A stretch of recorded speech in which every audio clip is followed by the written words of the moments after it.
Humans have existed on Earth for many thousands of years. Until recently, we spent entire days in the sun.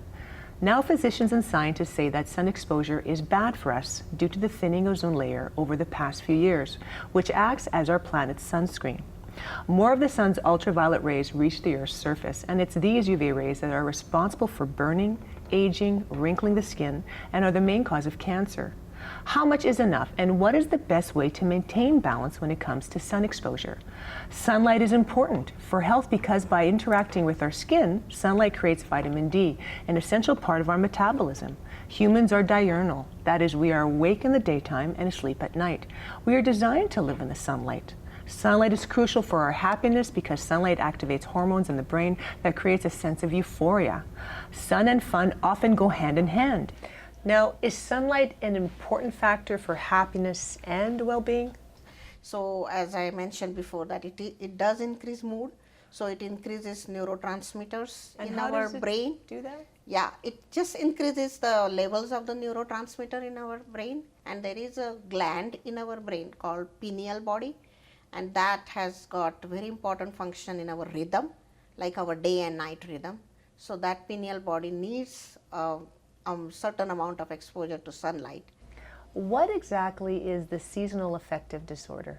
Yeah, seasonal affective disorder is a mood disorder where there is characterized by depressed mood, and that depressed mood is between the winter months and it's consistent. So the pattern is consistent. So these kind of patients, they are depressed during winter months and they are okay as soon as the sunlight improves.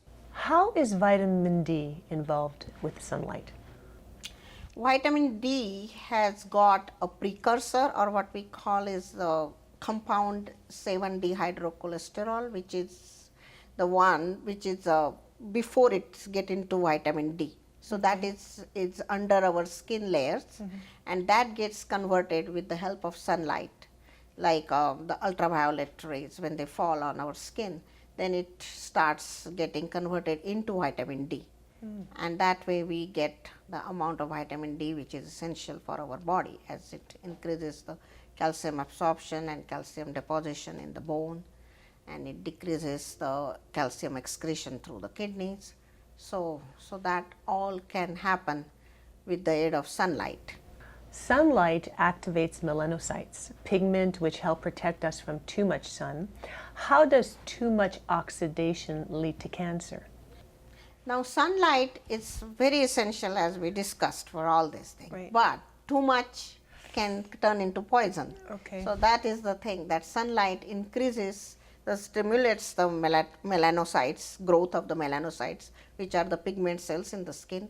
And sometimes because of too much oxidation, sunlight acts like a stimulant for too much oxidation, and then free radicals are produced. And these free radicals, they shut off the cell cycle and they just increase the growth. They shut off the cell death, because the cell cycles consist of cell growth and then cell division and then cell death. But then sometimes they shut it off and only the growth is all the time stimulated. So it becomes abnormal, and then that develops into, as we call it, malignant melanoma, which is very, very detrimental to life, because it can spread to through blood. It goes to all the vital organs, and then it gets into secondaries, and the patient could succumb to that. What do you recommend for safe sun exposure over the summer months?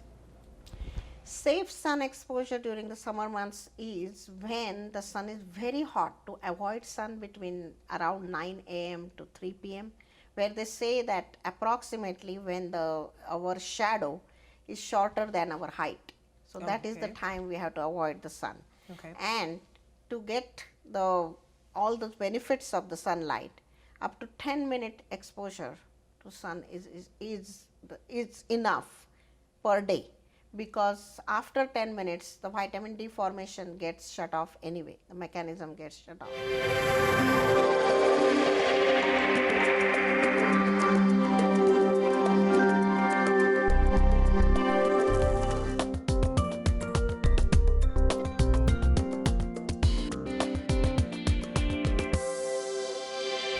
Safe sun exposure. First, it is important to recognize both the need for sun and the need for caution. Plan your sun exposure so that you maximize the benefits while minimizing the risks. For instance, get your sunlight early in the day.